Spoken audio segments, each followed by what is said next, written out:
ආයුබෝවන් මගේ දුවල පුතාලා හැමෝටම.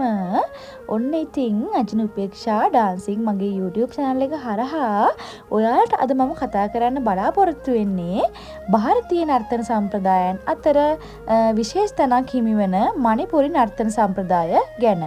ඉතින් පුතේ ಭಾರತೀಯ නර්තන සම්ප්‍රදායන් කිව්වම භරත, කතක්, කතකලි සහ මණිපුරි කියන නර්තන සම්ප්‍රදායන් තියෙනවා කියලා මම ඔයාලට කලින් ಭಾರತೀಯ නර්තන සම්ප්‍රදායන් පාඩමේදී උගන්වුවා. ඉතින් මේ පාඩම බලපො නැති අය ඒ ලින්ක් එකට ගිහිල්ලත් භරත සහ කතක් කියන ලෙසන්ස් දෙක බලන්න.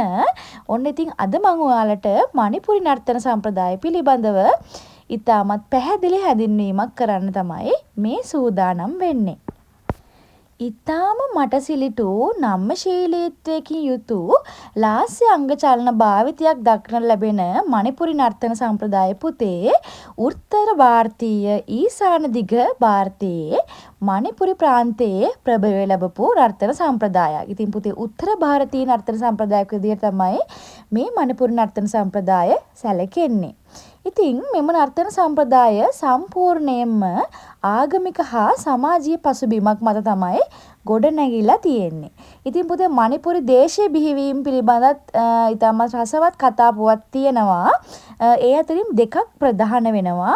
ඒ තමයි ශිව දෙවියන් සහ පාර්වතීගේ සම්බන්ධ පාර්වතී දේවිය සම්බන්ධ කතා පුවත්, ඒ වගේම රාධා-ක්‍රිෂ්ණාගේ ප්‍රේමාන්විත කතා පුවතුත් ඇසුරෙනුත් මෙන්න මේ මණිපුරි දේශීය බිහිවීම ගැන අපිට තොරතුරු හම්බ වෙනවා. ඉතින් පුතේ 20 වන සියවසේ මුල් භාගයේදී රබීන්ද්‍රනාත් tagore තුමා විසින් මෙම නර්තන ශෛලිය ශාන්තිනිකේතනයේදී විෂයක් විදියට ශාන්තිනිකේතනයේ විෂයක් විදියට උගන්වන්න පටන් ගත්තා. ඉතින් මේක ඉතාමත් සුවිශේෂී අවස්ථාවක්. අපි දැන් බලමු මණිපුරි නර්තන සම්ප්‍රදායේ සංගීතය මොන වගේද කියලා. ඉතින් පුතේ උත්තර ಭಾರತೀಯ රාගධාරීය සංගීතයට අනුකූලව පසුබිම් සංගීත සකස් වී තියෙන මේ මණිපුරි නර්තන සම්ප්‍රදාය මණිපුරි දේශයට ආවේනික විශේෂතා රසක් අන්තර්ගත වෙලා තියෙනවා. ඉතින් උත්තර ಭಾರತೀය රාගධාරී සංගීතය තමයි මේ මණිපුරි නර්තන සම්ප්‍රදායට භාවිතා කරලා තියෙන්නේ. ඒ වගේම මේ මණිපුරි දේශයටම ආවේනික වෙච්ච විශේෂතා රසකුත් මේකට අන්තර්ගත වෙලා තියෙනවා. මණිපුරි නර්තනය සඳහා භාවිතා වන ප්‍රධාන පසුබිම් සංගීත භාණ්ඩ 4ක් දක්නට තියෙනවා. ඉතින් ඒ අතරින් ප්‍රධානත්වයේ හිමිවන්නේ පුං නම් වූ අවනද්ද භාණ්ඩය. ඉතින් පුතේ අවනද්ද භාණ්ඩයක් විදිහට ප්‍රධාන වෙන්නේ පුං කියන වාද්‍ය භාණ්ඩය. මේ ලීයෙන් තනා ඇති අතර මැදින් මහත් දෙකලවර ක්‍රමිකව සිහින් වී ඇත. අපේ සාමාන්‍යයෙන් ගැටබෙරයක් වගේ ඔයාලා නිකන් මවා ගන්නකො අපේ උඩරට නර්තන සම්ප්‍රදායේ තියෙන ගැටබෙරයක් වගේ ඒ සහ සමාන නැහැ. ඒ වගේ මැදින් උස්ස දෙපැත්තෙන් සිහින්ව තමයි මේ පුං බෙරේ නිර්මාණය වෙලා තියෙන්නේ. ඉතා ළඟින් ළඟ යොදා ඇති හම්වරපට වලින් මෙම පුං බෙරේ ශක්තිමත් බව සකස් කර තියෙනවා. ඒ වගේම එක ඇසක් අඟල් 6ක් පමණ විස්කම්බයක් වන අතර අනෙක් ඇස අඟල් 4ක විස්කම්බය යුක්තයි. ඒ කියන්නේ පුතේ එක ඇහැක් බෙර ඇස් දෙකක් තියෙනවානේ. එක ඇහැක් විස්කම්බය 6යි අනික 4යි. ඒ කියන්නේ එකක් සිහින්න එකක් ලොකු එකක් පොඩි. හරිද? ඉතින් දෙපසෙහිම බදාම යොදා තිබීම සුවිශේෂී ලක්ෂණයකි. වාදනය කරන අවස්ථාවේදී සුදු රෙදි කඩකින් බද ආවරණය කරයි. ඉතින් පුතේ මෙතන මේ MCQ ප්‍රශ්න ගොඩාක් ඇහෙන්න පුළුවන් තැනක් තමයි මේ අපි කතා කරපු කොටස. ඉතින් ඔයාලා අනිවාර්යයෙන්ම අවධානයෙන් ඔලුවට දාගන්න ඕනේ. ඉතින් පුතේ වර්තමානයේ මෙම වාද්‍ය භාණ්ඩයට අමතරව බටනලාව, හක්ගෙඩිය, එක්ස්රාජ්‍ය කියන වාද්‍ය භාණ්ඩ වගේම තාල නම් වූ ලෝහමය තාලම්පටක් භාවිතා කරනවා. ඉතින් මම මේකේ ඔයාලට ෆොටෝස් පෙන්නන්නම්.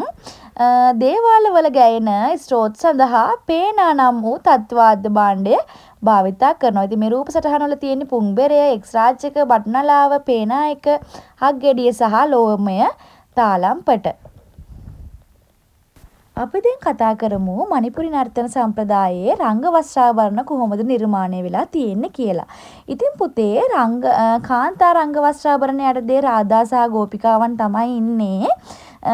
කුමීන්. ඉතින් කුමීන් කියලා කියන්නේ ගෝපිකාවන්ගේ ඉඟටියේ සිට වළලු කරතෙක් වැසෙනසේ සකස් කළ බැරලේක ආකෘතිය ඇති සාය. ඉතින් ඔයගොල්ලෝ දැන් දැක්කලා ඇති. ඔයගොල්ලෝ මණිපුරි නර්තන සම්ප්‍රදාය හඳුනා ගන්න විශේෂම ක්‍රමයක් තමයි මේ බැරල් එකක් වගේ දැකලා තියෙන්නේ ඔයාලා.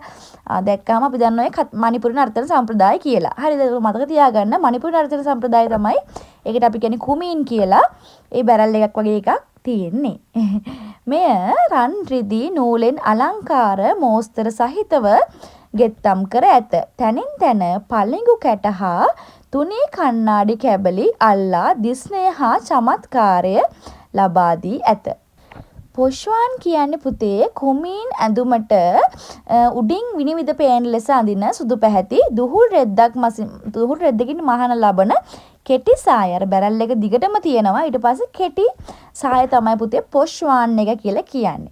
ඉතින් ඒක දුහුල් රෙද්දකින් තමයි නිර්මාණය කරලා තියෙන්නේ. ඒ ඉතා අලංකාර රැලි සහිතව දිස්නය වූ චමත්කාරය වැඩි කරන රංග වස්ත්‍රාභරණ කොටසකි.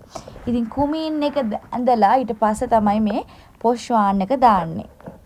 මණිපුරි නර්තන සම්ප්‍රදායයේදී ඉන්නට පළඳුණු ලබන පටියට අපි කියනවා ක්වංගෝයි කියලා. ඉතින් පුතේ රිෂම්පුරට් කියලා කියන්නේ උඩුකයට අඳිනු ලබන විල්ලුද හැට්ටය. ඉතින් රිෂම්පුරට් කියලා කියන්නේ පුතේ හැට්ටය. රිෂම්පුරට් කියලා කියන්නේ හැට්ටය.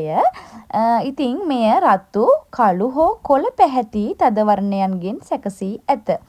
එහි අත්, කර, ඉඟ දෙපස රන්වන් බෝඩර වලින් අලංකාර කර ඇත. එතකොට මයිකොම් කියලා කියන්නේ හිසට පළඳුන් ලබන වේලය. ඉතින් මේ ෆොටෝස් වලින් ඔයගලන්ට මේ දේවල් පැහැදිලි ඇති කියලා මම හිතනවා. ඒත් එක්කම කොක්තුම්බි කියලා කියන්නේ පුතේ හිස් පළඳනාව. එතකොට කුදොස් කියලා කියන්නේ දෑතට පළඳු ලබන වලලු විශේෂයක්. කුණ්ඩලානි කියන්නේ කනට පළඳුන ලබන කරාඹු. ඉතින් මේ දේවල් තමයි පුතේ කාන්තාව අංග වස්ත්‍රාභරණ විදිහට අපිට දැක ගන්න පුළුවන්.